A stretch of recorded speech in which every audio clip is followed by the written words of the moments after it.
Blog Talk Radio.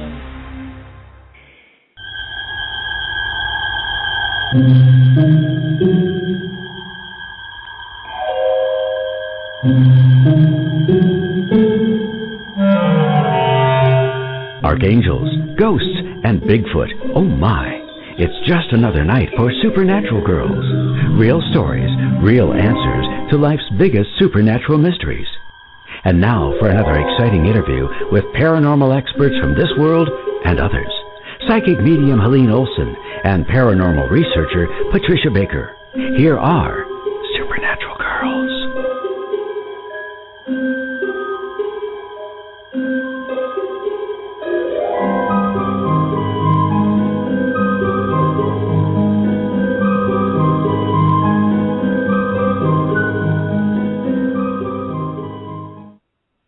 Well, good evening, everyone, and thank you for joining us tonight in another episode of the Supernatural Girls. I am Helene Olson.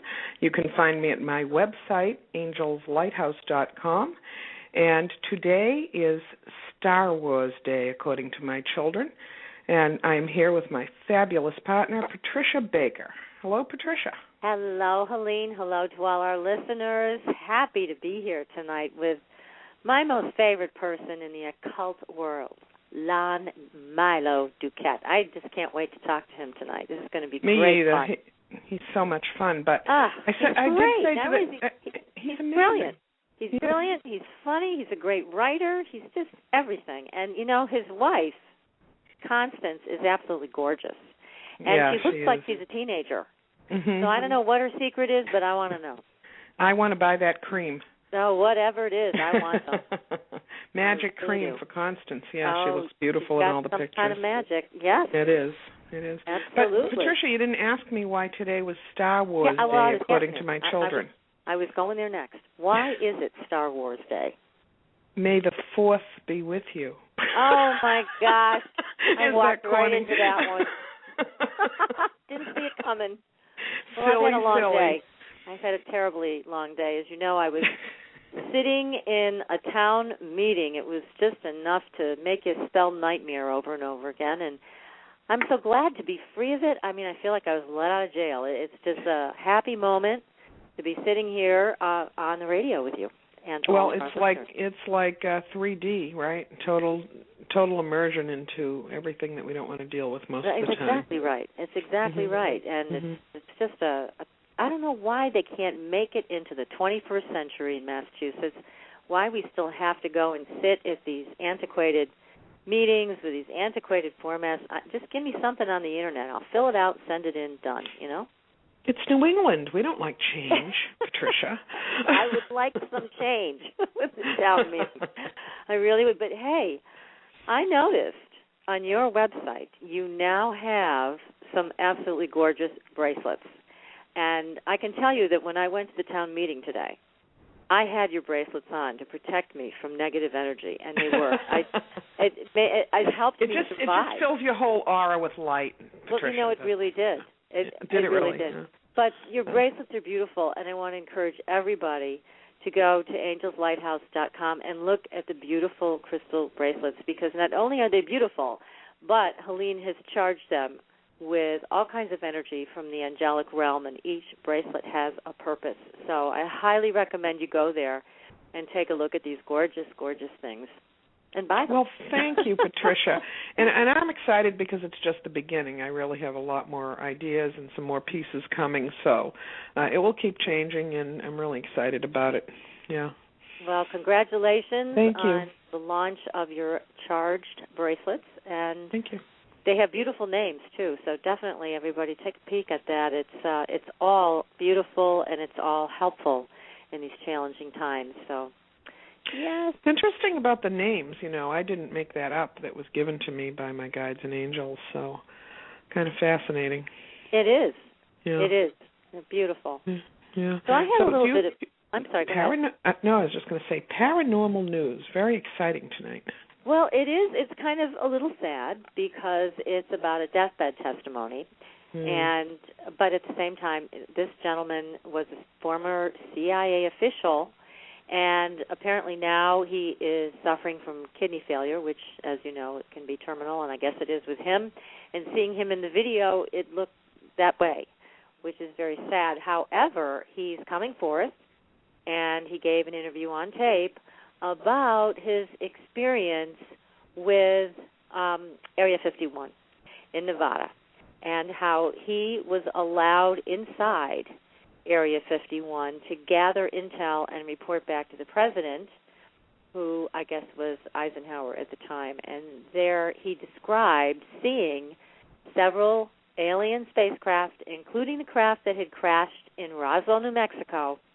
And he and his superior officer were taken to the S4 facility southwest of Area 51, where they observed live extraterrestrials. So, which ones? Does it say which ones? The Grays. Ah. So, and as you know, we've had conversations with another friend of ours who was an operative, and he also said he had seen and experienced extraterrestrials, but his memory apparently had been in some way blocked. But, again, this gentleman, because of the situation of the physical deterioration he's experiencing, and he felt this information was extremely important and should be given out to the people before he passed.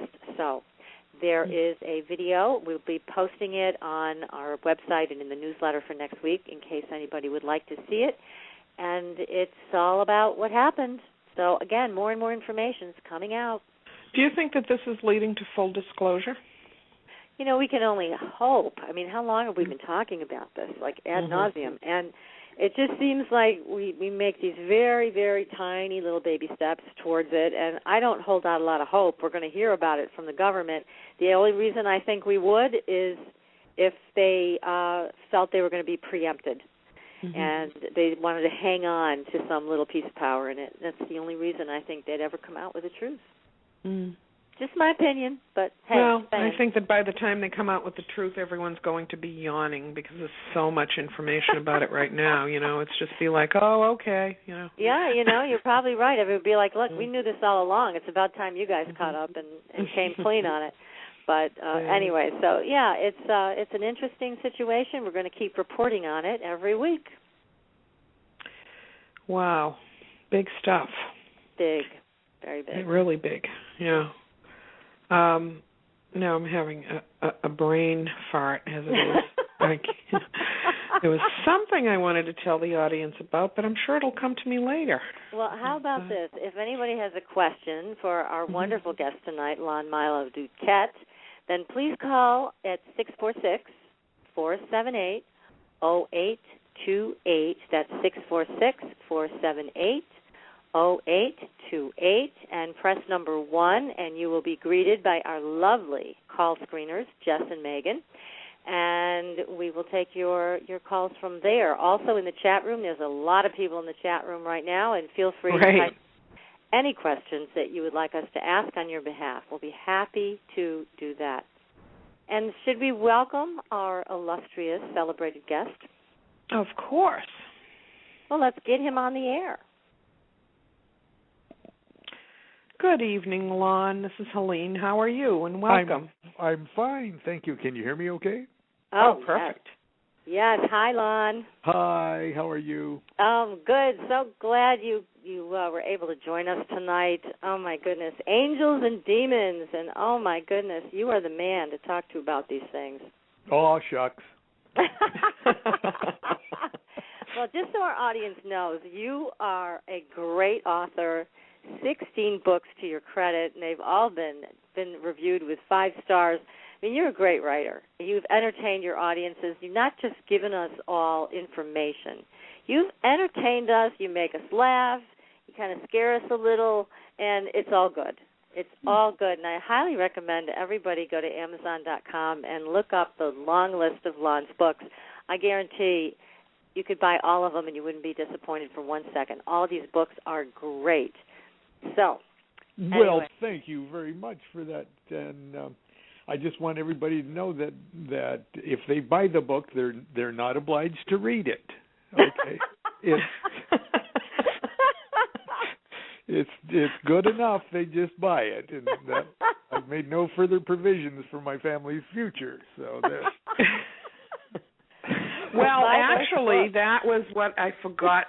I was trying to remember a moment ago, is that we are giving away a book tonight, right? We Patricia? are, from my private collection, my private Lon collection. Oh, okay. Yes, The Key to Solomon's Key, another one of all of your books I love, but this is a great book, The Key to Solomon's Key. And so, yes, if you haven't already subscribed at our website, supernaturalgirls.com, please go and subscribe, and you will be entered into a chance to win the book. Yeah, and they have to be subscribed. Once your name's on the list, you're automatically entered. So that's right. You can't just think it and it will happen this time. We just need your name on there, right? We definitely do. We need to see it right there on the screen. So we're talking about one of Helene's favorite subjects tonight with you, Lon, which is angels. And then we're going to talk about her least favorite subject, which is demons. So, well, I've changed a little bit in the last few years. I mean, I stepped over fear all that time ago, and it is what it is, Patricia. What can I say? I know. Well, you have grown a lot through the years and come to have a bit of a sense of humor with even the dark side. So that's all good. How else can you live, right, Lon? You gotta laugh. Yeah, that's right. And I've met some pretty crabby angels and some pretty sweet demons. So and can I start with the crabby angel thing first, okay? Yeah. A lot of people have an amazing heart to help others. They read angel cards and they do intuitive readings, and when I talk to these people, they're just so in bliss with angels, saying they're soft little teddy bears and little kitties, and they're so warm and lovely. And that is not how I see angels, Lon. Well, they are huge and fierce and persistent. They don't sort of stop. You know what I mean? Well, so who's right? Well, everybody's right. Yeah. Except that everybody's just getting a little piece of the whole story. But there's only so much that we can really wrap our meat brains around anyway. Sort of accept the truth of everybody's thing and make up your own mind to the extent that you can wrap your meat brain around. Well, don't you think? What I've come to understand is that everybody is getting the experience they're supposed to get. Oh, well, I think that goes without saying. Mm-hmm. We're monads of consciousness. We're each of us are like a computer terminal to one great big network, and only the supremely enlightened can accommodate the entire network, and everybody else is stuck with what their hardware will. Yeah. Well, it's really interesting because I use that computer analogy to a lot of people because I sometimes hear people say things like, my angel, Mm-hmm. And so I say, no, the angels are like the mainframe. They can connect to 1,000 people at once. They're just sending out rays of communication, just like an intelligent computer, That's just how I see it. The spiritual forces, period. Spiritual forces, and that would include what people call, gods, angels, divine forces, archangels, spirits, intelligences, right down to demons, nature spirits, sprites. They are aspects of natural forces. And I love the title of the name of your show, Supernatural Girl. Okay, it's just perfect because I see supernatural really as two words, or at least a hyphenated word. Oh. It's supernatural. Okay, there's nothing extra or transcendently natural. It's all natural. It's just that what we think of as supernatural is just temporarily something we're not understanding, and we're not grasping. But it is natural. It's part of the big tapestry, and I've been so impressed lately from a very right hemisphere artistic point of view with this concept of fractals. Yes. That everything we see, everything in the universe, all the natural forces and the of our dimensional reality, even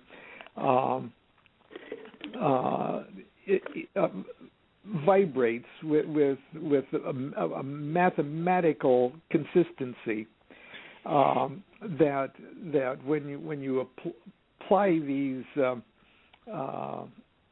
mathematical principles to say art or graphic form, they make these beautiful sort of like lacy turtle like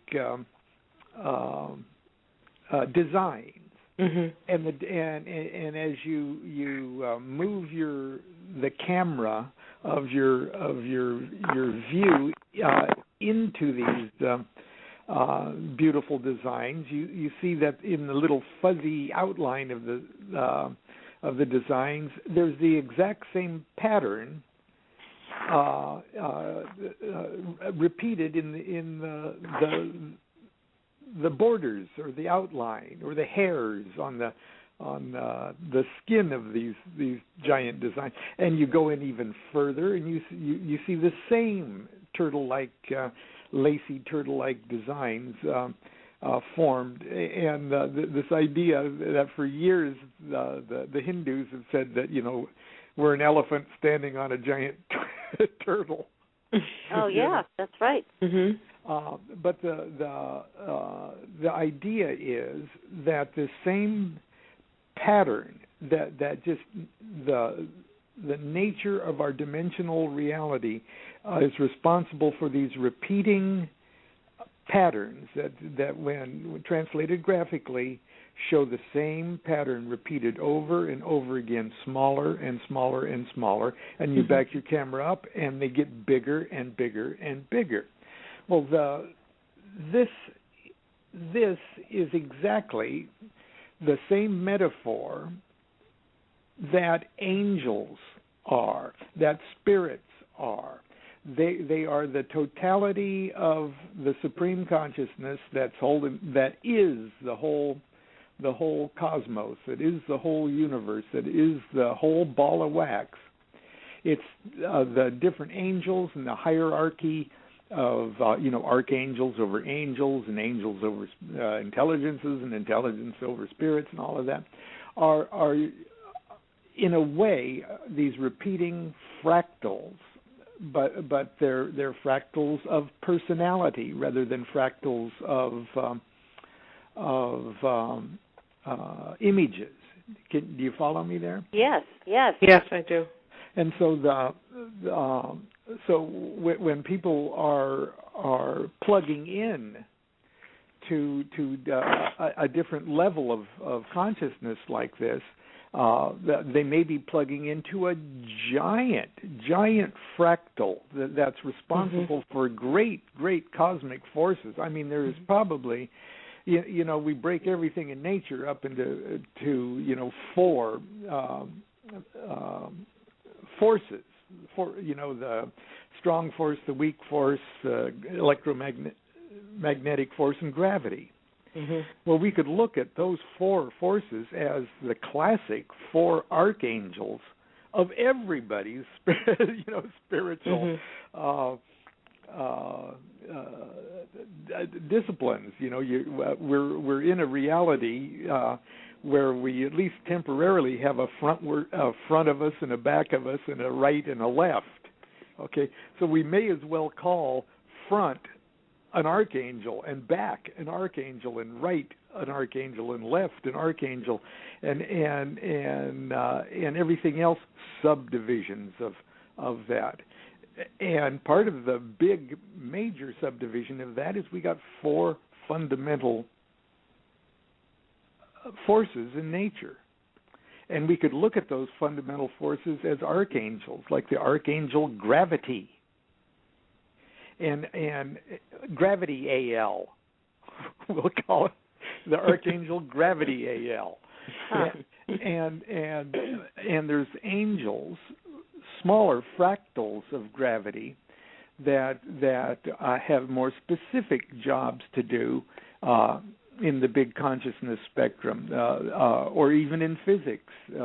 There's the there's the angel of gravity that is a huge one that has something to do, is an expression, is a personification of how black holes behave.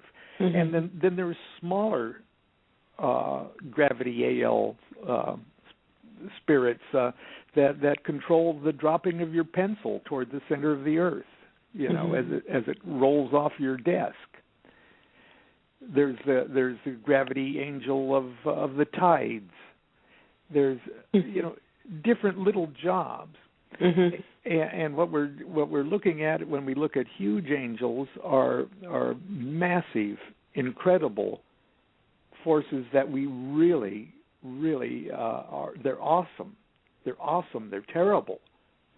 But they're not in and of themselves evil. But they can still eat you. Just like a black hole can eat you, Now, right. in your experience, which is vast when it comes to these entities, you said you've encountered some crabby angels. So can you tell us some stories about that? How did you know they were crabby? Well, they're crabby just because their job is so big that my particular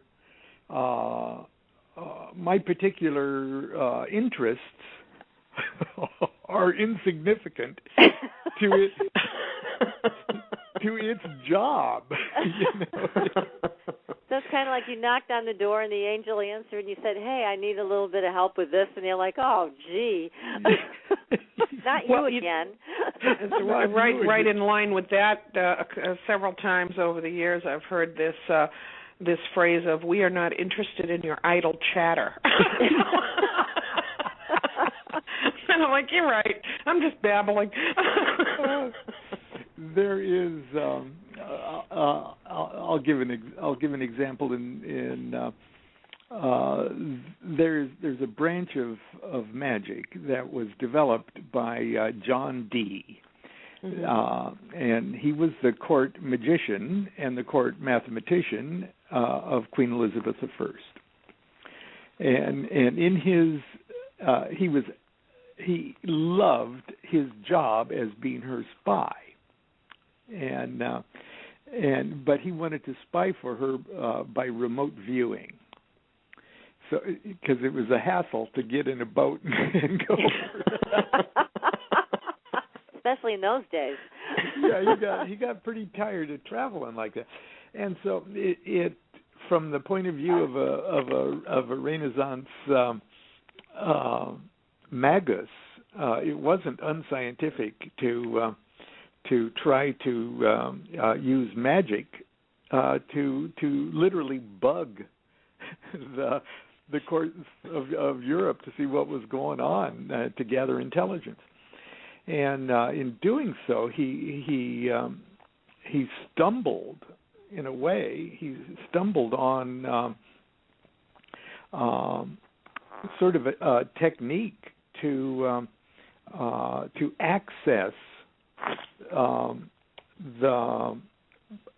what in magical terms, to access the mind, the intelligence structure of angels, and a very, very high angels in an entire hierarchy, and little keys. He learned their language and everything else. It's quite a fascinating story. But many years ago, while we were just literally almost, we were older than teenagers, but we were very young magicians. We contacted, using the Enochian language and the prescribed, very, very detailed instructions on how to do it. It's just all you have to do is do it, and the change in consciousness that it brings about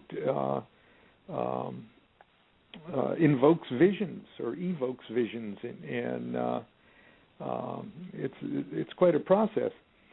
But we went for the biggest of the angels that we possibly could, just to give it a try, you know, and go for the top. Yeah, we went for the top. And remember what I was just talking about, the archangels of the four directions. Okay, there's four major archangels in Jewish magical system, Christian magical system, even Islamic magical system. There's four major archangels, and they stand for the four directions, and they're attributed to the four elements, you know, fire, water, air, and earth, and we see that these four great archangels are the first fractals of the great name Yod He Vav He, which we pronounce Jehovah.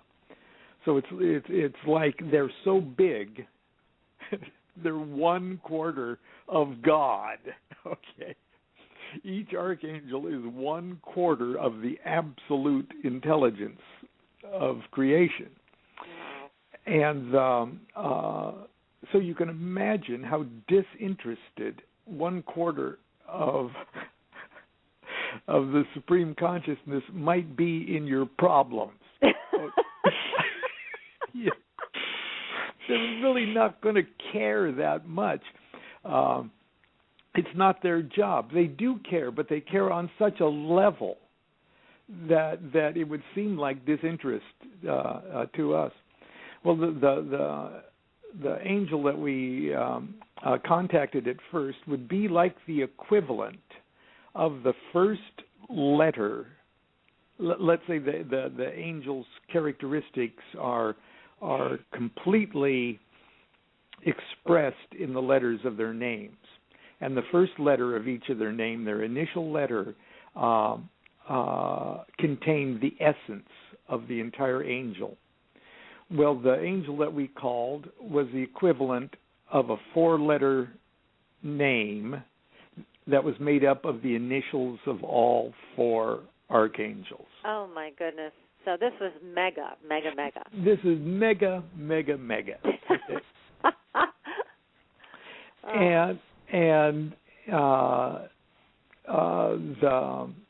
the effect of the ceremony is in a vision that it has, and when you do it with somebody else or do it in a group, one person acts as the receiver, or they receive the vision and tell everybody about it. And when you do it yourself, you get the vision and hope you've got the wit to write it down later, you know.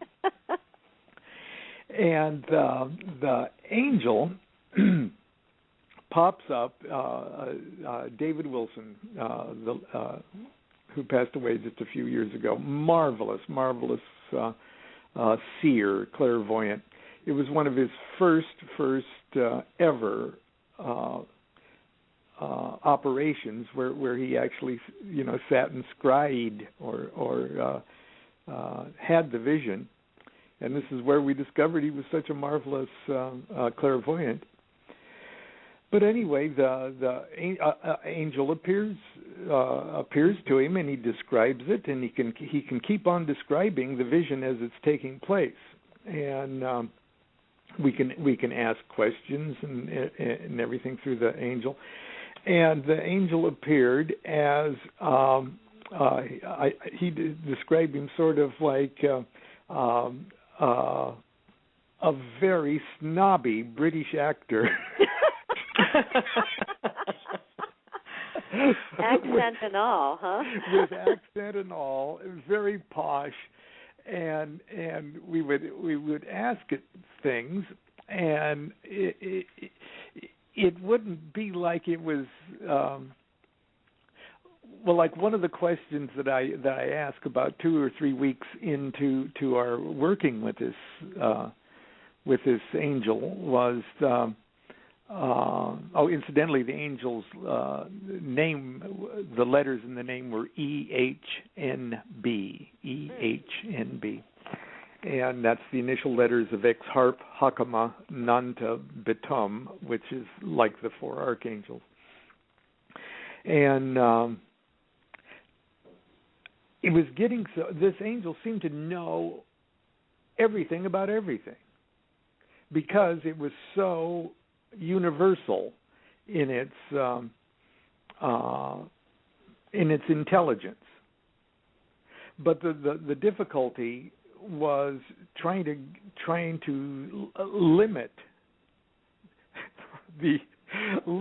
the content of the answers, because the answers were so universal that they were answering every possible conceivable level of meaning of our questions. Oh, my goodness. And so we had to get very, very, very specific in how we phrased the questions.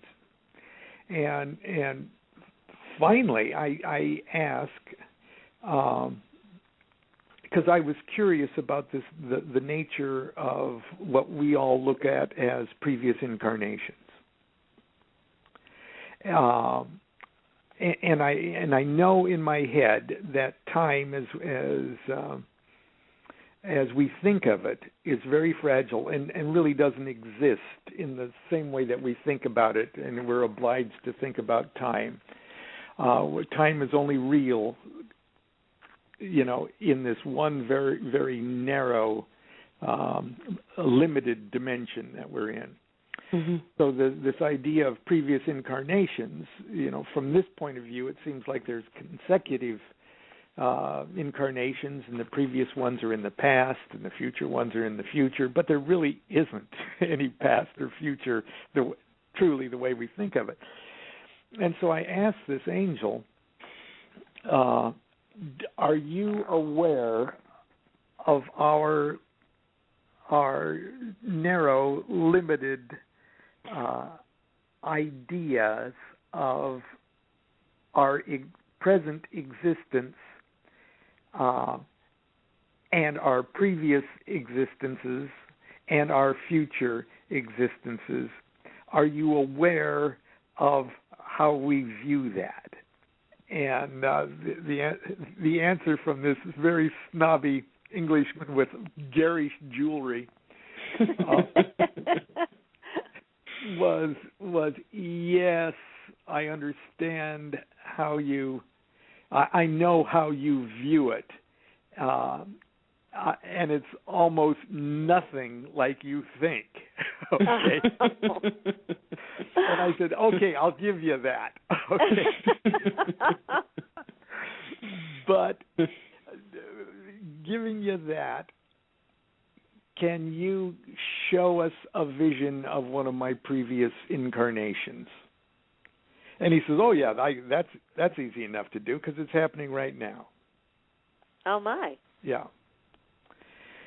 And I said, okay, show me. And David described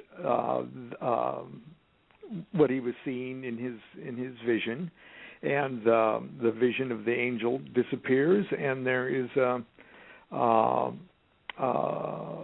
like another scene just opens up, and it's the rooftop of a flat building, a white stuccoed building, and that David can look out, and he said, I don't see very many trees. I do see what looks like telegraph wires or wiring on poles, and there's a wire strung across the street from the building that we're on the top of here, and it goes to the other side of the street to another building. And so he says it must be, at least 1870 something, because there appears to be telegraph wires. or telephone wires. And he says it looks like a Middle Eastern or a very arid sort of maybe a little bit bigger than a village, but not. It doesn't seem like it's a big town or anything. And he says, oh, now I see people, and I see a bunch of teenage boys, and I believe this one is you, because he's pretty old, and he's already got a big mustache. Must be you, Lon. And so, and there's the boys are laughing, and I see a pole. It looks like a pole or a rod or something, and you're picking up the pole, and your friends are laughing, and you're walking toward that wire that's strung between the two buildings, and you're balancing the pole as if you're playing like a wire walker, and you're stepping out onto the wire, and you fall and you're dead.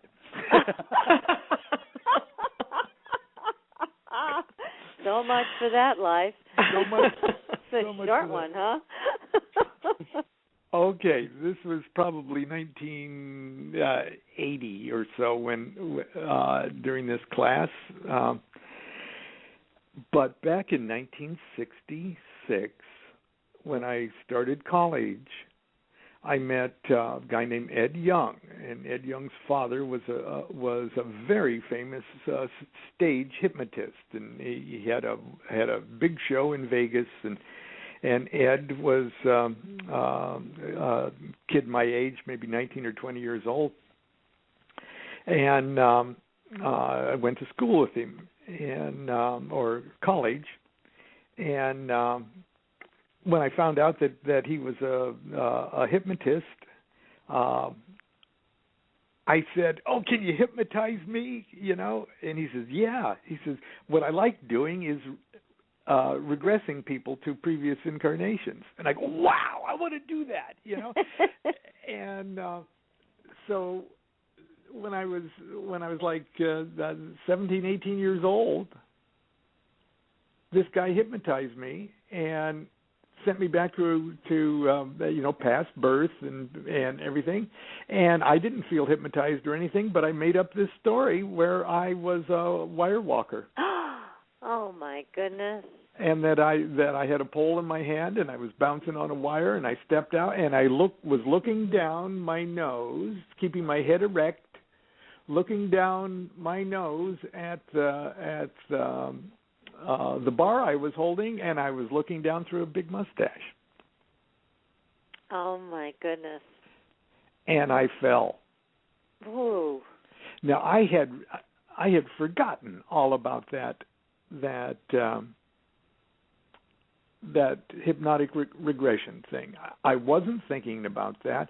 I wasn't, thinking real loud, and David picked up and read my mind or anything. Well, he may have. Who knows? He may have plucked it out, but I certainly wasn't consciously thinking about it or even consciously remembering that. But when he described what happened in the angelic vision, it all came back to me, and I said, "Oh my God, this is really interesting." And from the next 3 years, we did class 2 nights a week. And specialized in this Enochian magic, angelic communication, and so what I'm saying is, angelic contact can be extremely personal. It can be extremely cozy and warm and fuzzy if that's the fractal you're tuning your consciousness into at any given moment. But it can be huge and dispassionate and disinterested in your personal coziness or comfort zone. If you're not tuned into that that level, if you're tuned into a huge, massive level that concerns itself with with universes eating each other, it's not really going to be very cozy. And it's not going to care about the fact that you might not be able to pay your rent. It's like that's just so insignificant, right, to a being of that size and stature. So so it's it's a very interesting explanation that you've just given on what communication with these super beings can be like. And now I have a question for you. With the Enochian group that you had, did you find that in contacting these super angels, these meta angels, was it easier to do that with a group, or is that something that you could have also done individually? Oh, the best way is to do it by yourself. Really? The very best way. The advantage of group working is you do it. How much stuff don't you do by yourself? Okay. Good point. Yeah. The advantage of group workings, at least initially, number one, you find out you live through it. Mm-hmm. Mm-hmm. You sort of support each other. You know that at the end of the evening, Constance is going to serve tea, and we're going to laugh at stuff. Okay. Right. You realize that you live through it, even uncomfortable things. You realize you're going to live through it, and as far as magic goes, it's almost like, oh, maybe I'll just sit and read about this stuff. Maybe I'll just try to understand it intellectually, and then I'll get some kind of illumination out of my education. And very often we replace this theoretical minutia with practical hands-on experience. The minutia only truly makes sense to you after you've tried and failed and succeeded and failed and half succeeded and half failed. It really takes practice. It's like everything else in life. And the advantage of group workings is everybody can see it in action, and we find out that we live through it. Mm-hmm. That's great. Gosh. Well, this is a whole different perspective on angels, and so appreciate you sharing it. We should probably take a break, Colleen. Yes, I didn't want to cut Lon off because I didn't want to. I'm sorry. It's hard for me to open my mouth and close it in 3 hours. We're going to take a break. Everybody stay tuned. If you have a question for Lon, call 646-478-0828, and we will be right back.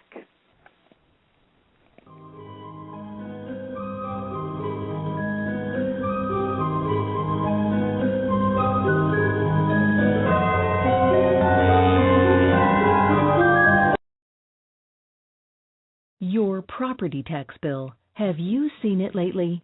It's frightening. Your property taxes are going up while your home value is going down. It's time to fight back and win. For the real truth about the property tax system, get attorney Pat Quintilian's book, Are You Getting Screwed on Your Property Taxes? How to Find Out and How to Fix It. Attorney Quintilian answers all your questions and gives you the facts you need to fight a property tax bill that is spiraling out of control.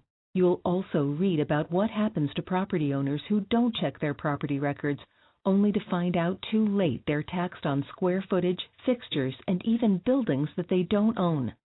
Is this happening to you? Learn your rights. Buy attorney Pat Quintilian's book today. Are You Getting Screwed on Your Property Taxes? How to Find Out and How to Fix It. Available on Amazon.com.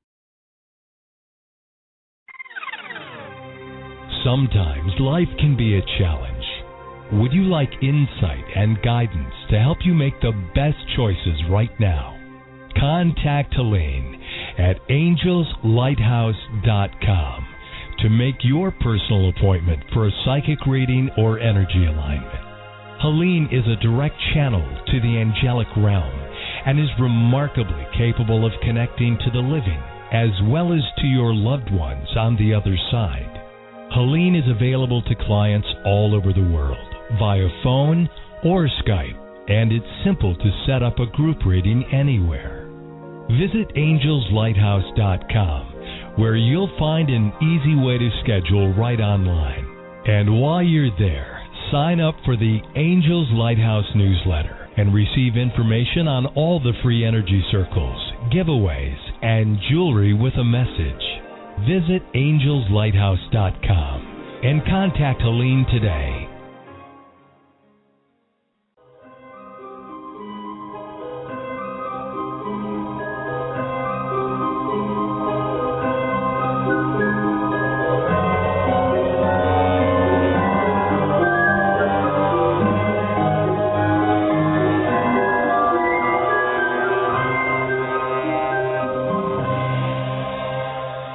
Welcome back, everyone, and thank you for staying tuned. If you have a question for our fascinating guest, Lon Milo DuQuette, please call 646-478-0828. We do have a caller on the line who we'll be picking up in a moment, Lon, if you don't mind. But I actually wanted to squeeze my question in here for a moment. There's been a lot of energy changes around the planet and so forth, and lately, myself and many others are hearing from this giant galactic cosmic energy that's coming through. And do you think that they are angels or they're just intelligence, universal intelligence? Well, I think they're one and the same thing. Mm-hmm. So, and I have my my own opinions on the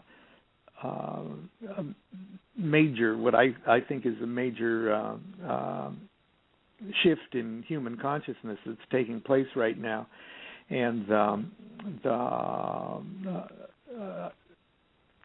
the technical explanation of it, at least on one level, could definitely be described as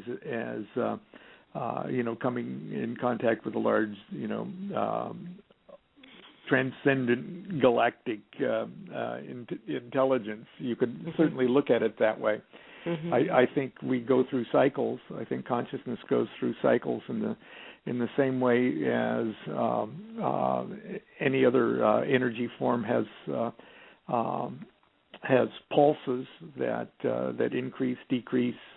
I think our juxtaposition with other consciousness centers that we could, as from a physics point of view, say galactic centers of other systems and all of that. Mm-hmm. I think if we look at the literature of the Vedas, mm-hmm. and other very ancient systems that seem to have originated during a time when we were all a whole lot smarter than we are now. We can see in their mythology and in their imagery and the metaphors of their language, which oftentimes deal with gods and the family squabbles of gods and things like that. We can sort of see this at play, or similar cycles mm-hmm. That humanity has or that we have gone through before. Again, where I see everything as an aspect of consciousness. Even the quantum theorists or the quantum physicists are now just coming right out and saying on PBS Nova that the nature of all of this is consciousness, mm-hmm. and us being consciousness terminals, the relevance of all of this is reflected in us, right? Well, I have a big question for demons for you, a big question about demons. But what I'd like to do now, if you don't mind, is welcome Jacob live on the air. He's calling in with a question, Lon. Is that okay with you? Sure. Okay, great. Hi, Jacob. You're live on the air.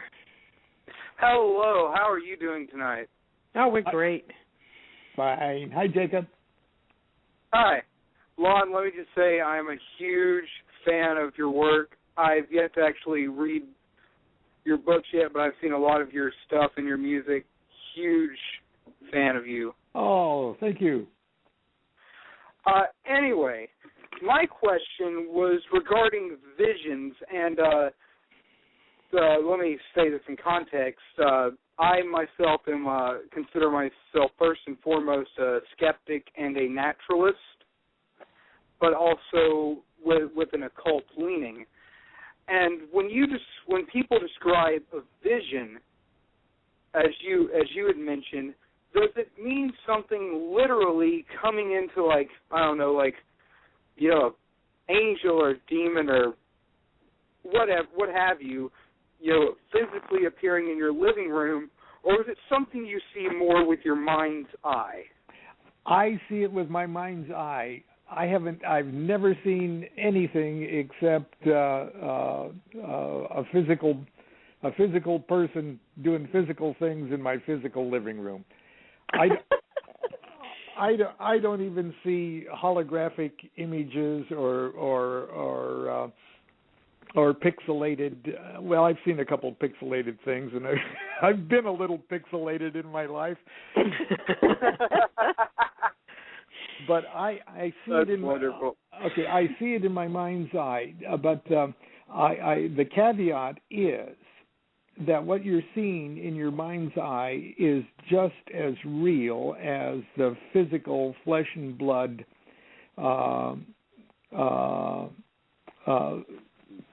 person, or just as your inner temple is just as much a temple as your brick and mortar temple, and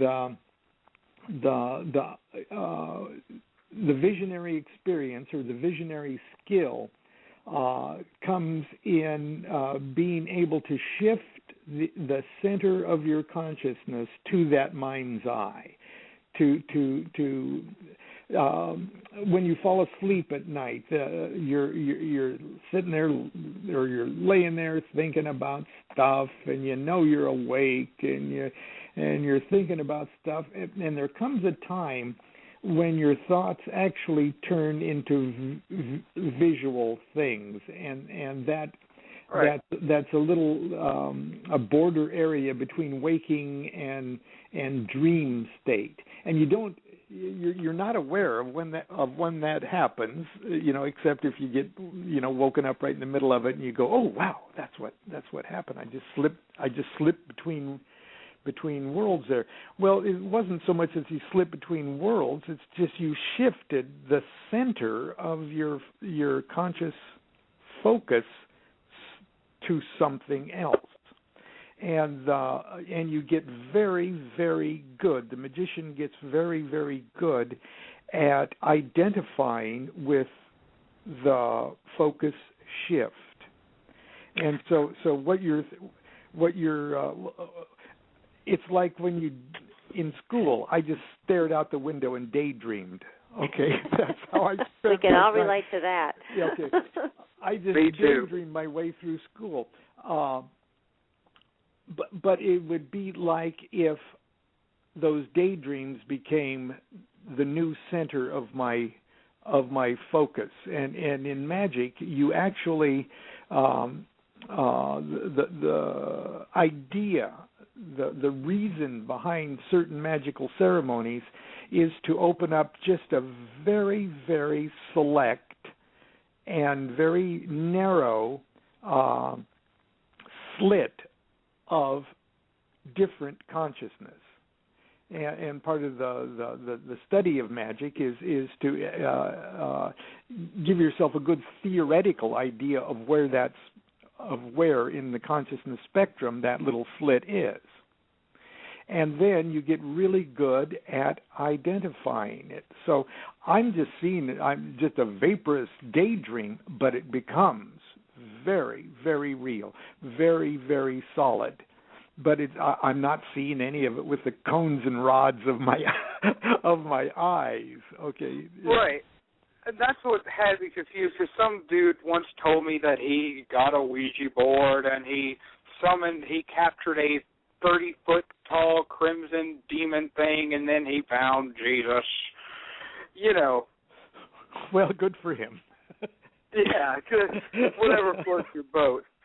But yeah. So that's where I was wondering, because I had a vision once while walking where an angel, a light angel and a dark angel, both side by side, showed me a church with a man beating the parishioners with a club and holding them with fear. And I was wondering, is this just my imagination, or is this something truly significant? And well, where all of this stuff takes place, the mechanics of the visionary experience is imagination. Your imagination is really the television set of visionary experience and magical experience. Imagination is more real than you can imagine. Okay, and we've tested it out. We've done little trial runs of imagination, but imagination is one of the biggest aspects, facets of consciousness that we have. As a matter of fact, what you're thinking of as objective reality is 99.99% your imagination already. You're already holding even your mundane life together with imagination. Don't shortchange imagination. It really is your greatest magical tool. The reason that we can even deal with these abstract concepts is because we can wrap them up in tight little accurate metaphoric packages called angels, spirits, demons, intelligences, and make them act as personages, because in reality they are personages. Okay, but we sort of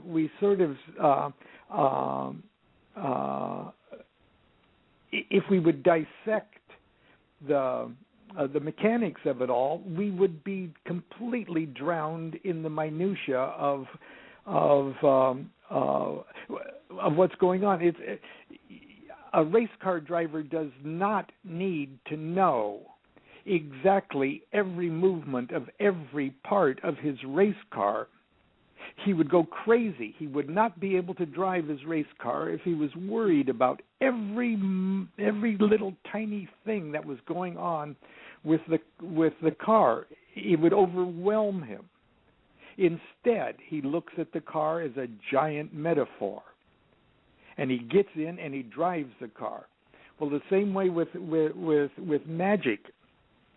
We would go absolutely crazy if we knew the minutia of absolutely every natural force in the universe and our own consciousness adventure. It would drive us crazy.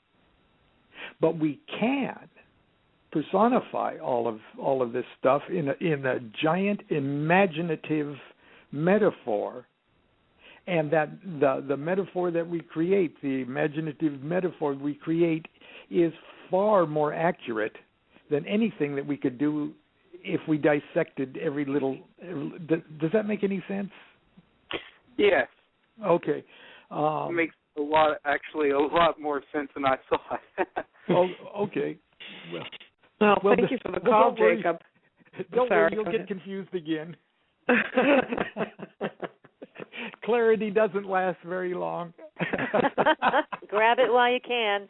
Grab it while you can. Okay. Thank you so much for calling, Jacob. Thanks, Jacob. No problem. You have a good day. You too. You too. It was a fascinating question, wasn't it? It was. Perfect question. We've got the best listeners. They come up with these fantastic questions. They're all like they know the subject, and it's wonderful. So it is. Helene, I was very intrigued. You have a demon question for Lon, and yes, in the I next do. It's hour actually, we should cover demons. Right? It's actually a two-part question, but I don't want Lon to spend a lot of time on it because I know he has so much depth of information. It's incredible. But my next answer will be short. No, no, you do. You're amazing, Whatever. Lon. But what I noticed in the past year or so, while all this light was coming into the planet and all the energetics were changing, was that my feeling about it and what I heard from angels and others about it was that all of this light coming in, all of these changes that they're trying to effect for our higher consciousness, all of this connection that everyone's making, was sort of like... yes, all this beautiful change is coming, but with it, it's bringing other things walking through that grand gateway. And also, it's disrupting the energy of people who are comfortable. And so it seemed like demons and flying monkeys were coming from everywhere. And I was getting tons of calls. Clear my house. Clear my attachment. There's something ugly with me, you know? You're like right. Yeah. Sudden flurry of just one call after another. Take this away. Take this away. What do you attribute that to? Well, just with the metaphor of light and darkness, when you turn on the light, or you turn up the light in the room, the parts that aren't receiving that light directly, appear in more contrasted dark. Okay. Yeah. Okay. So they're just being illuminated. And the idea that when there's an influx or a turning up of the higher frequency of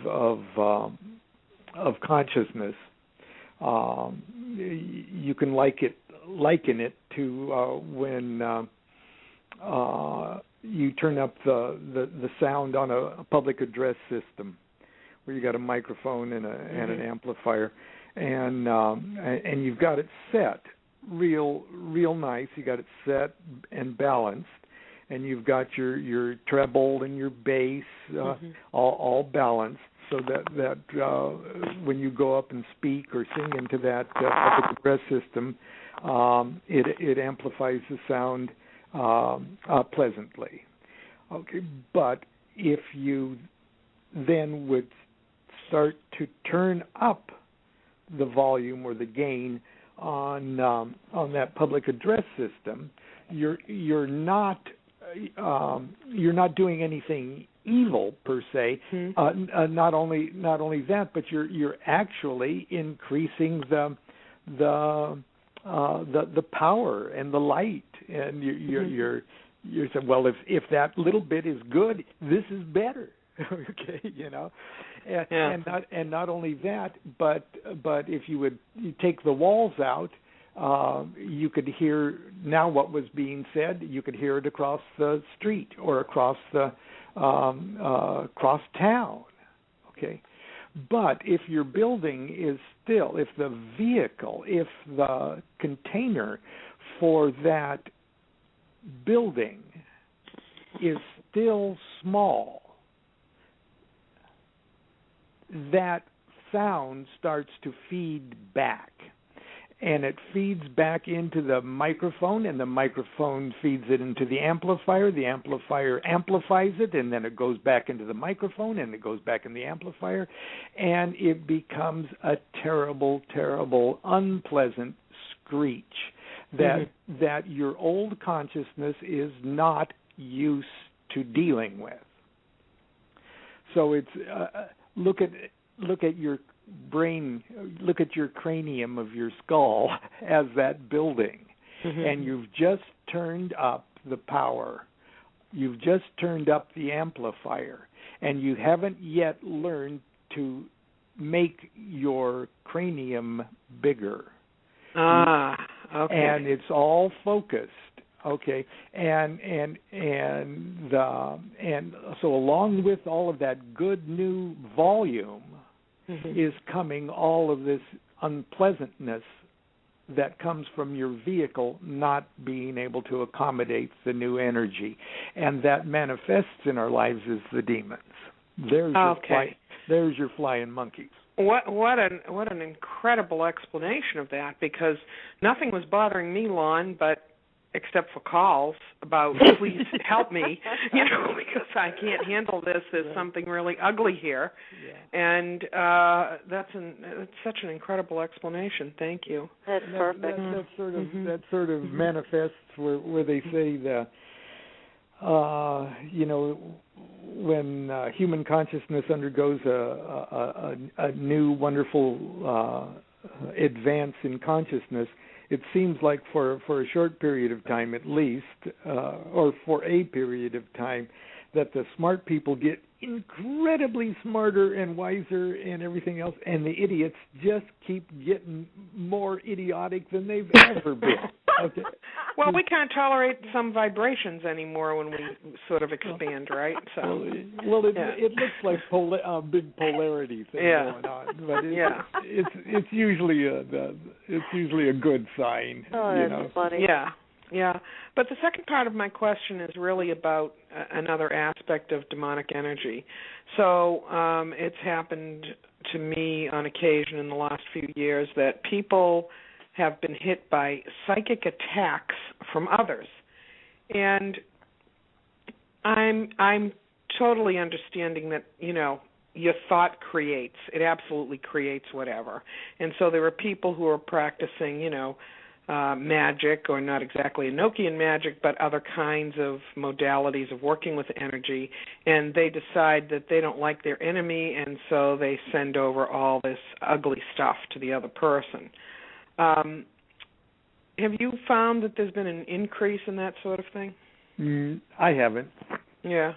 And it just may be that I am such a magical Pollyanna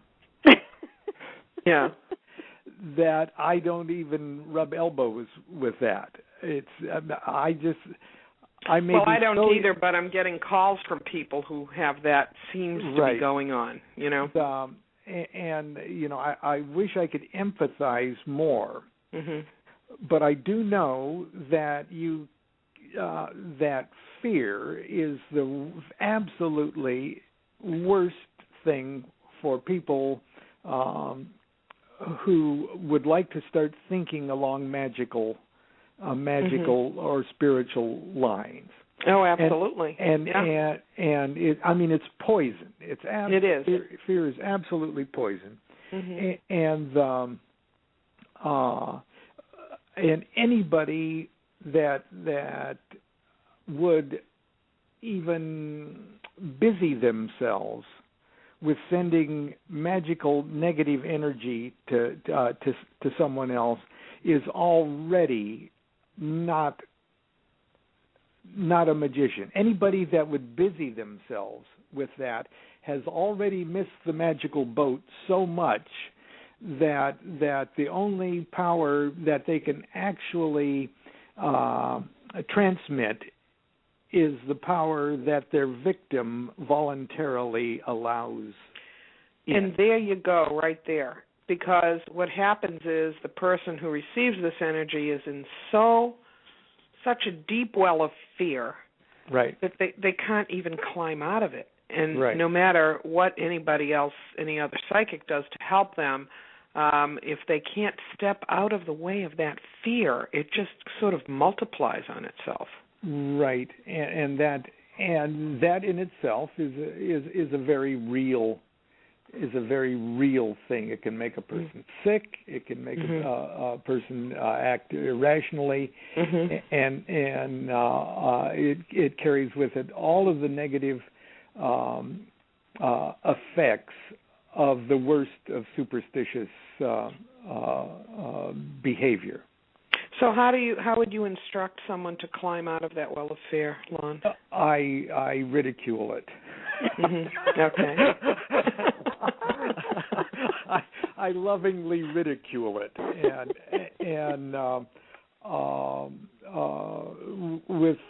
because I run into it too. I get phone calls too. Yeah, I'm sure you do.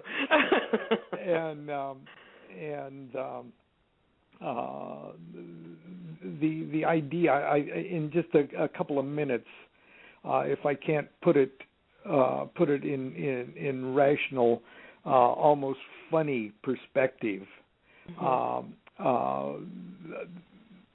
they're dealing with issues that aren't magical in nature, but they're more psychological in nature, and I've the worst case scenario when people come to me like that is my advice to just stay away from magic for a while. Magic is exacerbating certain other pathologies you've got going on, and you're not helping yourself with magic. The biggest magic thing you can do at the moment, sir, is drop magic. And believe it or not, it sounds like a cliche and everything else, but the biggest banishing that a person can possibly do with negative energy of any kind is laughter. And it's really hard, and I don't mean laughter for laughter's sake. I mean it's seeing the big joke in everything. Because there is, even the Hindus have a concept of the universal joke that you can flip a coin and say, well, for the rest of my life, I'm going to see everything as the universal tragedy or the universal joke. And because they are so infinite, both of these concepts, the universe is either complete sorrow or the universe is either complete joy. And what good does it do you to look at it as a tragedy? What good does it do for it doesn't do any good. It short-circuits you. It makes you miserable. It shortens your life. It blinds you. But to see the joy in it is transcendent. It's like bigger. The joy of life, the humor of existence is transcendent. It transcends good and it transcends evil. It turns good and evil into small g's and small e's. It's the big G. It's the big good. And it doesn't do you any good to look at things from a negative point of view. You could say, well, life all ends with death. Okay, if you focus on that, you're dead already. Yes. So why don't you just look at life is living? So just live. People ask me if I believe in life after death, and I said I believe in life after life, Yeah. Exactly. From a rational point of view, I can't explain life after birth.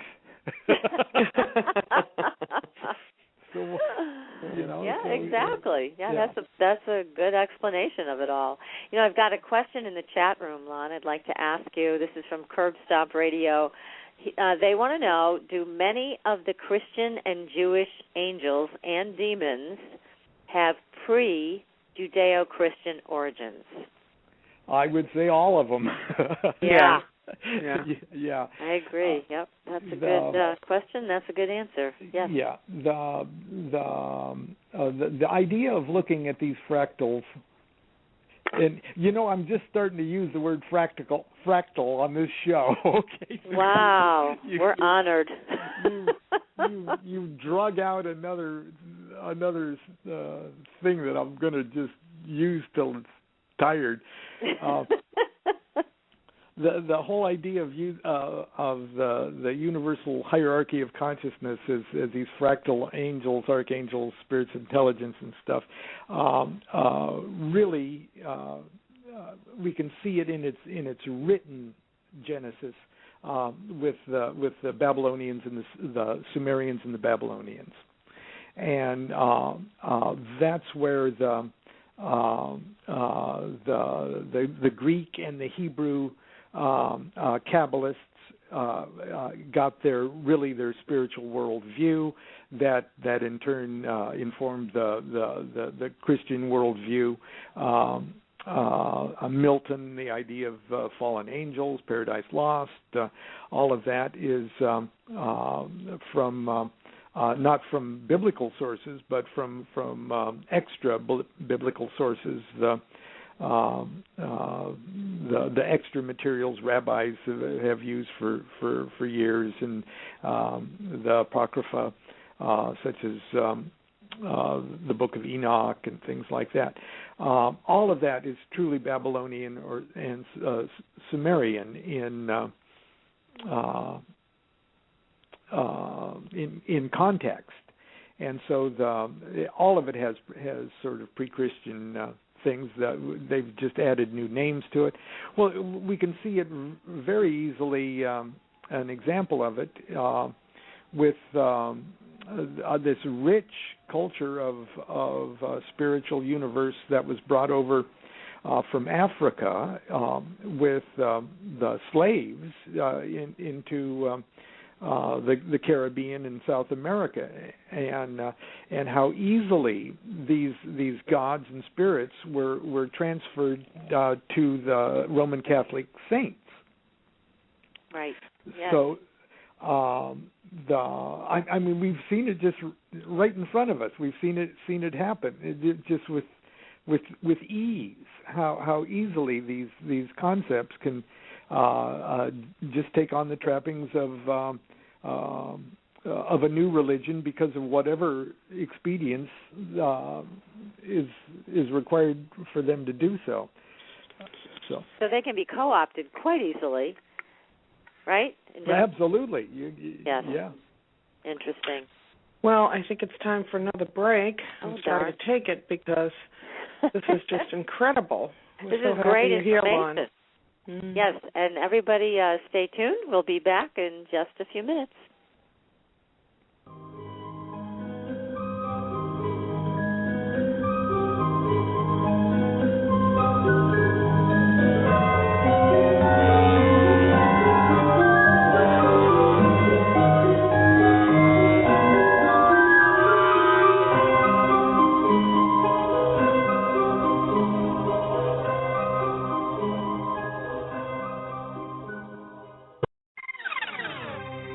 Sometimes life can be a challenge.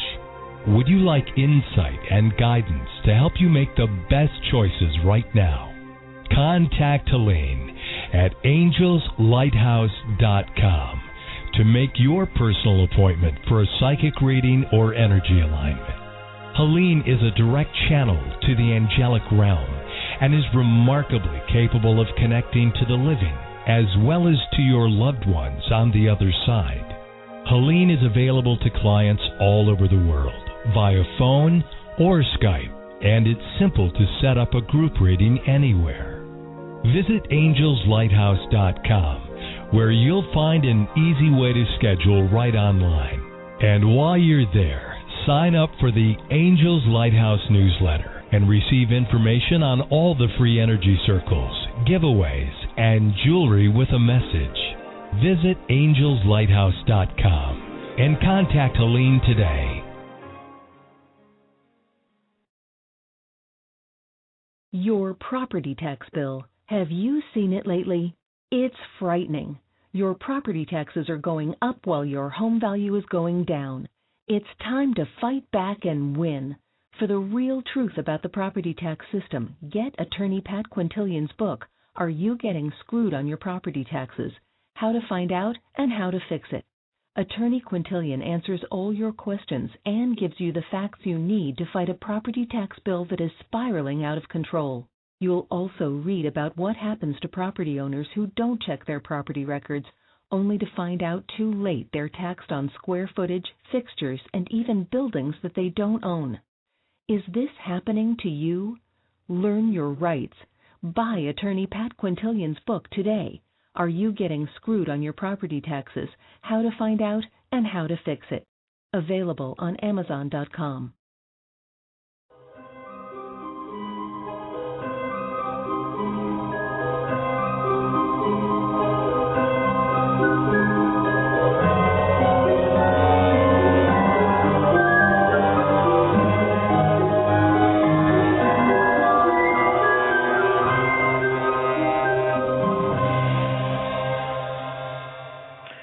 Welcome back, and thank you for staying tuned. I'd just like to take a moment, Patricia, to thank the Blog Talk gods for allowing this show to be absolutely clear tonight. Yes, thank you, Blog Talk gods. Although I'm noticing that the chat room's having some problems. People are getting bumped out there, so apologies to everybody who's been trying to communicate with us through the chat room. But but anyways, it's good to thank Blog Talk gods. And well, we're on the air, I hope. So we are, I hope. Yeah. Somebody's listening, I think. Yeah. But, hey, Lon, you've got a really interesting workshop coming up called Love Your Demons, Love Yourself. Is that the name of it? Right. I'm doing it with T. Thorne Coyle. If any of our listeners are familiar with her incredible work, we did like a 90-minute preview of it at PanseaCon, the big convention in San Jose back in February, and so we're really looking forward to this one too. And in a way, it's an all-day seminar that has takes a very hard look on what one's personal demons are and what they are not, and a look on how we should deal with them in overcoming our own life challenges. So. Yeah, well, what I love about what you wrote here is that where you say, whether we think they are out there or in here, we all have to deal with our demons, or they will deal with us. I love that, and it is so true. Yeah. Yeah, people. I've written a couple of books concerning Solomonic magic, the named after King Solomon, that raised and conjured demons to help build the great temple of God. In other words, he used demons to do something very holy. And that's and another name for that is Goetia, Goetia, or Goetic magic. And I've, as a matter of fact, the book that you're giving away today, The Key to Solomon's Key, is a good half of that book deals with the practice and the technique. It's a how-to book for Solomonic magic if you want to do that. Yeah, it's a great book. Again, fabulous book. I recommend it highly. And yeah, well, and again, see, I remember when I worked for Robert Monroe from the Monroe Institute years ago, and you know what he did with sound and training people through the binaural beat to be able to have a different point of consciousness that would be outside of their physical body. And he always used to say, the only thing that people have to be afraid of out there is themselves. That's right. It. That's themselves. Yeah. And all these demons that people think they're seeing, or these attacks that they feel that they're having, could these not, in fact, just be aspects of their own consciousness that they haven't owned? As a matter of fact, I can't think of anything in the entire universe that isn't an aspect that you can perceive that isn't already an aspect of your consciousness. I wrote a book called Low Magic, and the subtitle of the book is "It's All in Your Head. You just have no idea how big your head is." Yeah. And the idea is that for all practical purposes, there is no outside of yourself. And we already know that our consciousness, although it might be centered in our meat brain and our meat nervous system, still transcends our bodies and our brains. We know our mind, if you want to call it that, is bigger than our physical bodies. We know that consciousness is a bigger thing. I mean, they've done autopsies on people that had been walking and talking and functioning, and they do an autopsy and they see that there hadn't been enough brain in there to move an amoeba. Wow. Something else is going on. And the Kabbalists have this marvelous way of looking at human consciousness and breaking it up into four major sections. And the first one they call the Nephesh, which is the animal soul, which may as well be our physical bodies and our physical nervous systems and our brains and everything. Then right behind that is our intellect, okay, which still may have its it may be plugged in to the animal soul, but it is something in and of itself. It's our imagination. It's our thoughts. It's our intellect, and just behind that is really more what we truly are. Okay, and it's called the neshama, and they call it the soul intuition. And the neshama in all of us is something that is not limited by space, and it's not limited by time. In my opinion, the phenomena of a mother waking up in the middle of the night when her child way maybe on the other side of town or the other side of the world has just been in an accident, say. She wakes up and goes, "Oh my gosh, my child something bad has happened to my child." Okay, it really does happen. It's so common that you can't even get an article in Fate magazine published about it. Okay, it just happens. It happens a lot. Okay. Right. Now, if that child would have been on the moon, Mom would have got the message at the exact same instant. And if that child had been 50 light years away on another planet, in another galaxy,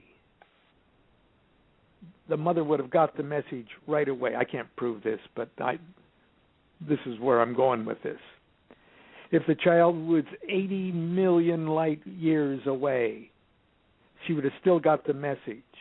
Now, it wasn't that the child sent a message faster than the speed of light. The child didn't have to, because no matter where that child goes in the universe, the child will never escape the mother's neshama. That's how big our neshamas are. I mean, you're on the East Coast and I'm on the West Coast, and the three of us are wallowing in each other's neshama right now. Okay. Wow. Okay. I had no idea. It's like our neshama is like the wall-to-wall jello of the universe, and we're just like floating pieces of pineapple in it. Okay. And the neshama is that part of each of our souls that is not restricted by time or space, neither is there any end to it. So that means that there is no outside of ourselves. It's all internal. So it makes it very powerful when, for example, if people signed up and did this workshop, which is going to be Saturday, May 11th, and you can go to Lon's Facebook page and read all about it and sign up there. The cost is all there, and space is limited. So those who are interested in the Oakland, California area can definitely attend if they'd like. And what I like about what you're I'm sorry, go ahead. Did you want to say something else about space? No, I'm thanking you for the plug. Oh, well, of course, my pleasure. But I know that people can really benefit by doing a workshop like this, because part of what you're also talking about with this tie-up of this vision that we have of something outside of us is attacking us, and it's a demon, and I mean, that's basically, if I understand this correctly from what you've said here, is it's power that's bound up in a certain way, that's taking on a certain form that we need to own and find a way to work with that is going to be positive. Is that correct? That's absolutely correct. I wish I would have said that. Otherwise, because you said it better in two sentences than I've been trying to say for all night. Yes, well, absolutely. Thank you, and you're welcome to use that. Okay. I give it freely. But I do think this is so important, because with our shadow side, which is what a lot of psychologists call it, or, magicians are calling it the demons, it's still about ownership. It's still about understanding why these things are in our energy or why we're feeling attacked in some way, and then getting the tools together to be able to work with this energy and to make it work for us. I mean, because I really love what you say, that if you don't deal with this, then they're going to deal with you. They're already dealing with you. Yes. They already are. Yes. Yeah. People, sometimes are very surprised when I say on occasion to do something, some heavy lifting in my magical life, I will evoke one of these demons and send it off on an errand, and they say, how you say that you're dedicated to the great work, and you seem like a nice guy. But you have a demon errand boy. But you got a demon errand boy. I don't get it, And I said, well, the thing is, it's not that I'm doing this because I want to deal with the demons. It's just I've got a problem because the demons are already dealing with me. And the idea is get them working for you rather than working against you. They're just blind forces. And the thing is, you've got a couple of these blind forces that are working against your best interests. They could just as easily work for you. It's like on Academy Award night, a movie star gets the Academy Award, and they thank everybody in the movie. They thank the makeup person, and they thank the writers, and they thank everybody. Well, they're only thanking those guys because they won the Academy Award. Those same people could have just sabotaged the whole project. Yeah. The makeup person could have made them look bad. The writers could have written a bad movie. But no. Some great will put all of these workers together toward a very, very positive end. And that director or that producer was the magician, who was responsible for whipping all those people into line. And sometimes he had to be rough with them. Sometimes, right. Sometimes it had to be tough love. Mhm. And exactly. sometimes there's some of them he had to like bribe. There's some of them he had to threaten. There's some of them he just had to reward. There's some of them he just had to smooth with. Each one had a different way they needed to be handled in order to work for the project. And that's just what these Goetic spirits are.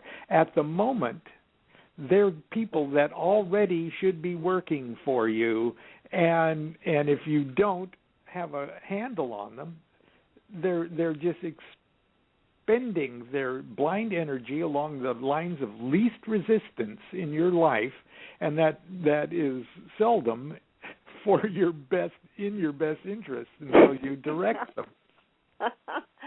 I love that. See, that's a perfect explanation of what I think everybody deals with. Whether they want to get conscious about it or not, it's another thing. But certainly you have a pathway to handling this type of energy. So it's not working against you and not just a blind force that's flying around you. Yeah, I love that. That's great. Now, remember a few years back when you first contacted me about my book, My Life with the Spirits? Oh, yeah, I love that book. It's my favorite book, everybody, and you all should go buy it and read it. And if you know somebody in Hollywood, tell them to make it into a movie. My Life with the Spirits is my favorite book. Well, I think it's my favorite, too. But there was a story when I was a very, very young magician. My financial situation was just so terrible. I just had gotten out of the music business, and I was really not prepared for anything else in life. I wasn't trained to hold a job even, and things were. And Jean-Paul was just like 3 years old, and we were very, very poor and hungry. And it looked like I wasn't even going to be able to pay the rent and everything else. But I was getting into magic, and I was looking at this process of Solomonic magic, and there's a whole list of 72 demons that can do stuff for you. And one of them seemed like he was pretty harmless and could give me the dignity to feed my family and stuff. So I decided to evoke this spirit, and this was against my teacher's, my magical teacher's wishes, but I was desperate, and so I evoked the spirit into a triangle, and nothing seemed to be happening, and I evoked it again. I did everything I was supposed to do. I thought, I was treating it like it was a recipe, like I was going to make a apple tart or something. And when nothing happened, I just sat down in the circle and had a little nervous breakdown. And I started to beat myself up. I started to say, "Well, you're just a loser." Oh. I said, you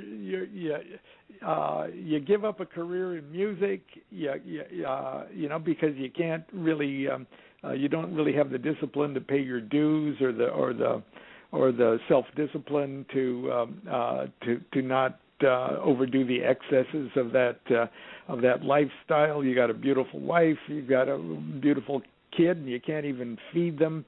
And then I went back in my mind and I started to replay all the things in my life ever since I was a little kid where I seemed to snatch defeat out of the jaws of victory. Kind of backwards.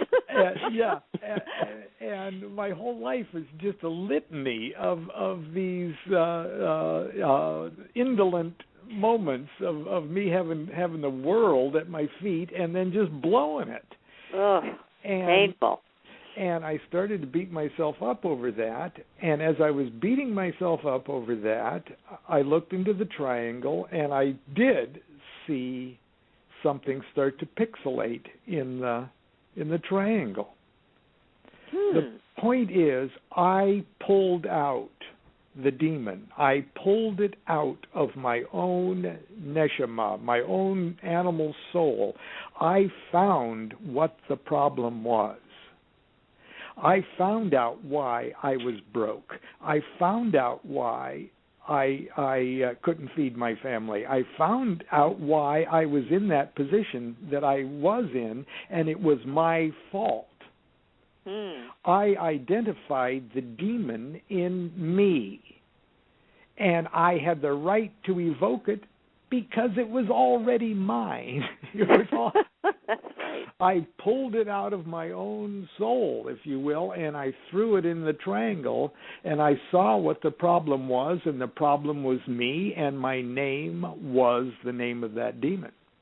Wow. And then I realized exactly what these things are. I realized that the reason this spirit can help me is because the spirit is the reason I've got the problem. And it's all in my own lap. It's all me. And so for the first time in my life, I've identified my problem, and I had the opportunity to externalize it, to have a conversation with it, to talk to it, to tell it to get its act together. And it was the first time that I'd ever had that conversation with myself. And how empowering. My goodness.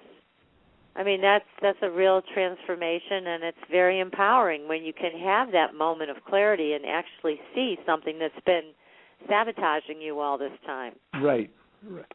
And well, I go on to tell how that all manifested in my life and everything.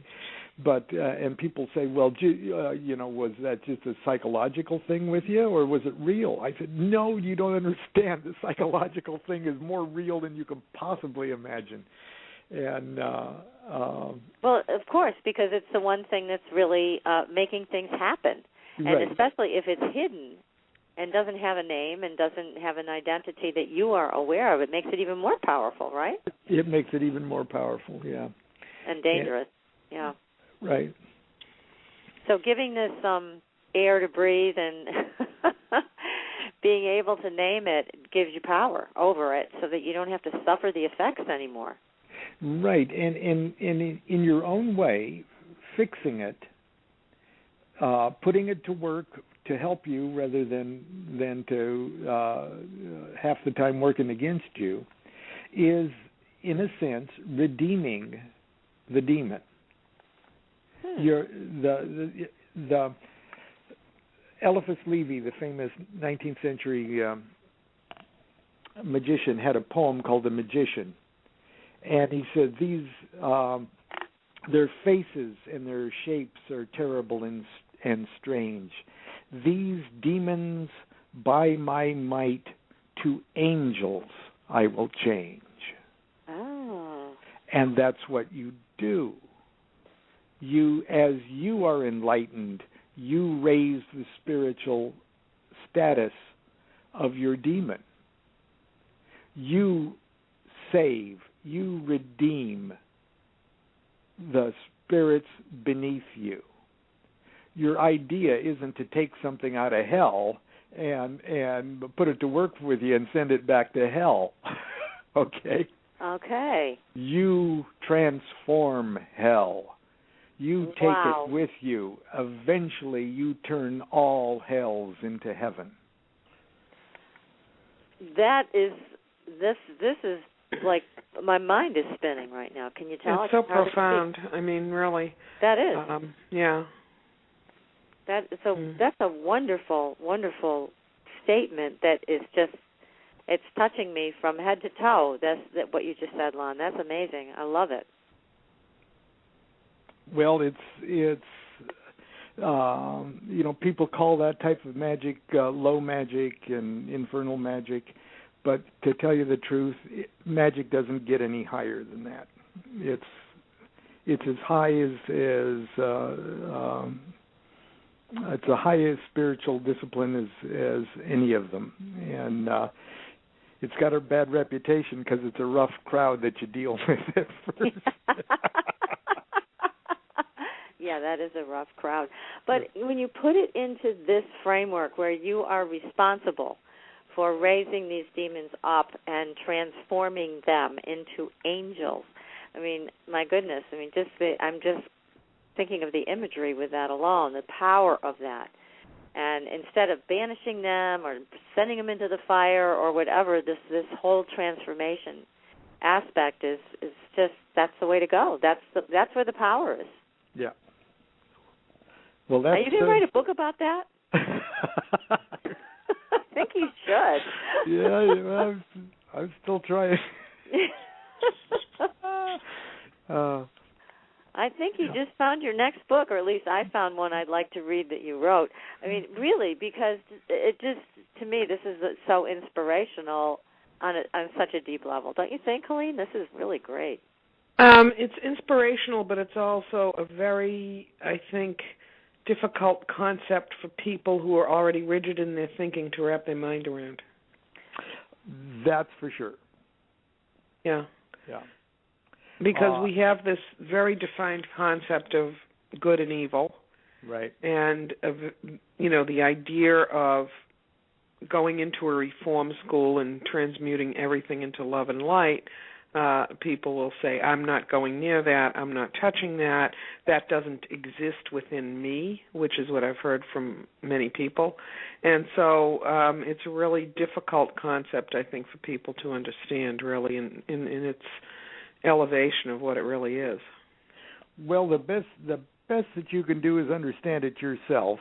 Mm-hmm. And through the example of your own light bulb going off, you lighten up everybody else as much as they're capable of being lit up. Yes, that's true. so that's true. I like helping people, and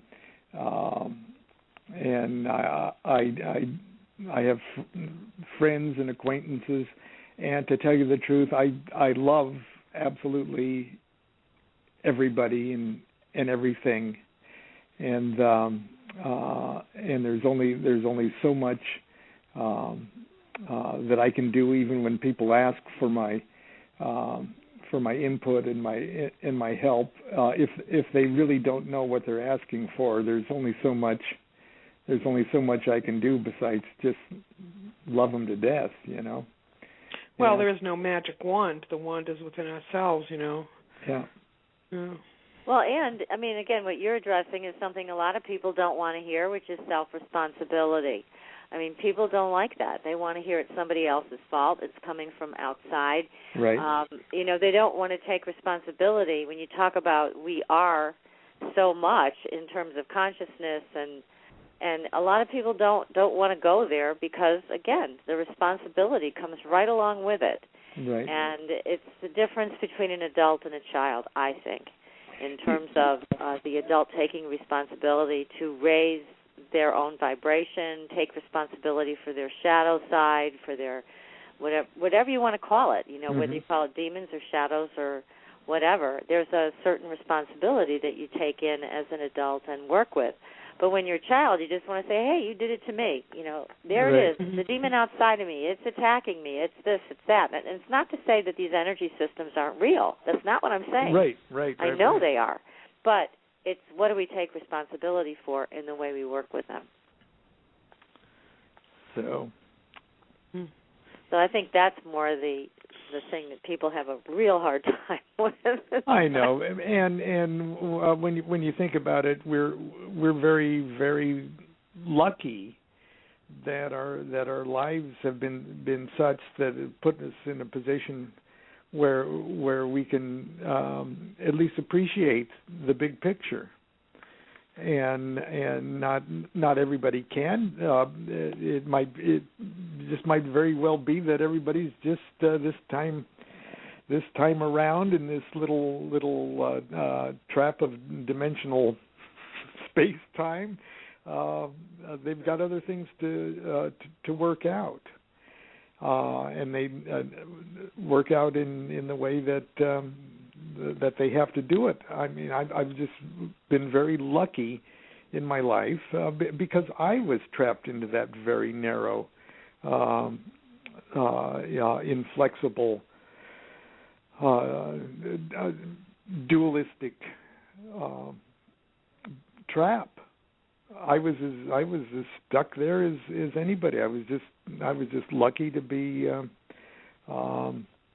I don't know if you call it audacity or just youthful folly, whatever it was. I stumbled into a great, from my point of view, a great truth. Well, you have, and again, I love what you're saying about all of this. I feel that between your fractal explanation today that you started out with, and where we are now, you've really imparted a tremendous amount of information and knowledge to us and our audience. And it does, this is what I love about this show, because you and our other guests come on the show, and they really make us think about things a little differently, or a lot differently. And it gives you the room to explore many new approaches and perspectives to what we think our reality is. And it's wonderful. It's like going on a big vacation every time we come on the show and there's somebody new who's going to talk about a new, exciting adventure. And your life, Lon, has been quite an adventure. And it's just amazing what some of the things you've done. You're now doing singing. I mean, you've gone back to your roots as a performer, and you're getting booked in, places in New York City and L.A. It's like, how are you doing this? It's so crazy. It's just, I never expected a fifth midlife crisis. And you have a CD available, so if people want to listen to your music, they can purchase that. Right. I got a couple of them, and they're working on a third. So tell us the names of your CDs and where we can buy them. The first one is called I'm Baba Lon. Cute. And the other one's called Baba Lon 2. You like that, Baba Lon? And the photo cover on that is awesome. I love it. So I've got 8 arms like Shiva. Mm-hmm. Mm-hmm. And you have a third coming out when? I got a third coming out. It should be out by by fall, because I've only got one more to record, and then we've got to get it mastered and everything. So it should be out late summer or fall. I'm not sure what the name of it's going to be, but it's some more of my wilder and more blasphemous one. So it'll be for the real fans. The hardcore Babylon fans. Right. Oh, this is great. Now let me ask you, so you said your favorite book of all the books you've written, which are so many, 16 total, is My Life with the Spirits. Is that what you'd say your favorite is? My Life with the Spirits is still my number one favorite book, yeah. I love that book. And this is a book, everybody, I want to tell you, when you read it, you will laugh out loud. I mean, when I picked up this book and started reading it at night, my husband's like, what the heck are you laughing about? I mean, I would just burst out laughing, and your writing is just phenomenal, and I can see why people liken your writing style to Mark Twain. You're a great storyteller, and you really tickle my funny bone, and I know everybody else feels the same way who reads your material. There's so much humor. And it goes back to what you were saying about, see the joy, see the joke in the universe rather than the tragedy.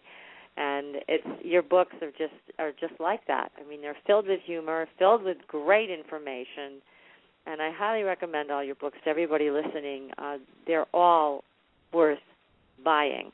And as Lon said, you don't have to read them, but just buy them. Oh, bless your heart. So, my goodness, will you please promise us that you'll come back? Because I know we didn't even get to do the Enochian angel call tonight. Oh, I'd be happy to. I love talking to you guys. Oh, right. Thank you. Yeah, I would love to hear the call again. It was so beautiful the last time you did it. Yeah. Yeah, We'll do an Enochian. We'll do an Enochian thing next time. Well, we really should, because I know that right after we did that show, I believe for what was it, for the December 21st, you recited all of the Enochian calls. Yeah. And that was amazing. I mean, I got up and did this, I don't know, it was the middle of the night or early in the morning. Right, it was pretty late, yeah. Yeah, some ungodly hour, but that was okay because it was phenomenal. It was just a real life-changing experience to hear you recite each and every call, each and every level being opened for the Enochian angel calls. It was just great. So I really hope someday, and I know we've talked about this before, you'll put that on a CD. Oh yeah, but that's not quite in the works, but it's definitely in the plans because I got to do it while I'm still vertical. HBO is forever.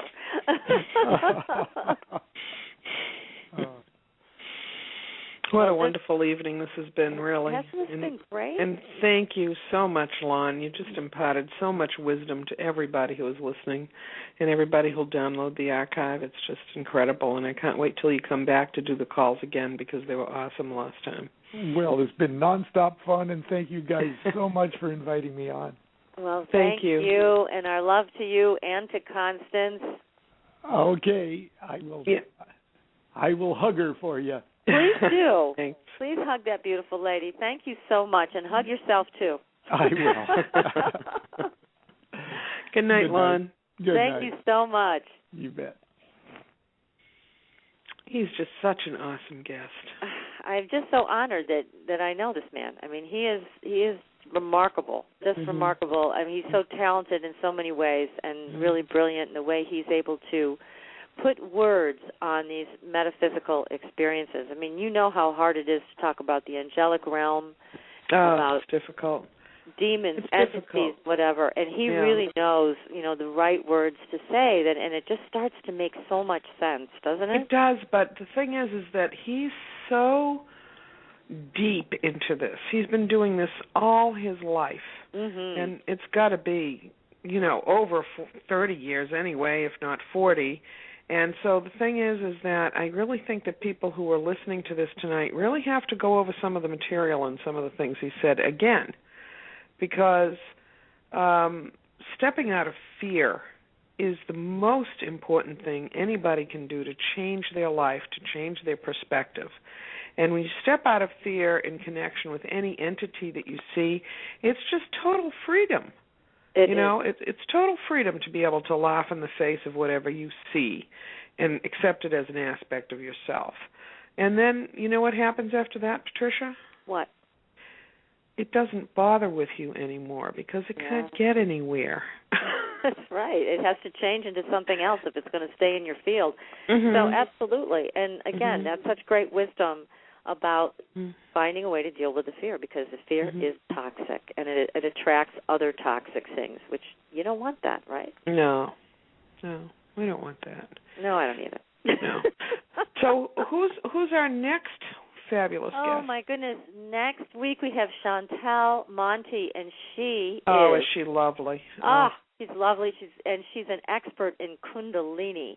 She's going to talk about the chakras, Kundalini, manifesting, oh my God, awakening. We have got a great guest coming up in Chantal. She's really profoundly knowledgeable about higher consciousness. She's so knowledgeable. And will give us her own unique perspective on that. And I'd have to say it's in alignment with what Lon was talking about. Very much so. And she's also going to help callers who call in and want to know maybe where they're blocked, where they have a chakra issue. She will help them identify it. So it's going to be personal. People call in, they want their chakra questions answered. And then we're going to have a general overview and great information from Chantal next week. That'll be a ball. I know. It's going to be another wild time. Well, it's springtime in New England, and we're happy. We hope we were live on the air tonight, Patricia. Oh, really? It's always good to help with that. Yeah. And it's been a blast. It has. Thank you. Thank you, Patricia. Well, good night. Good night, Patricia, and good night, Good night, everyone. Helene. Good night, everybody.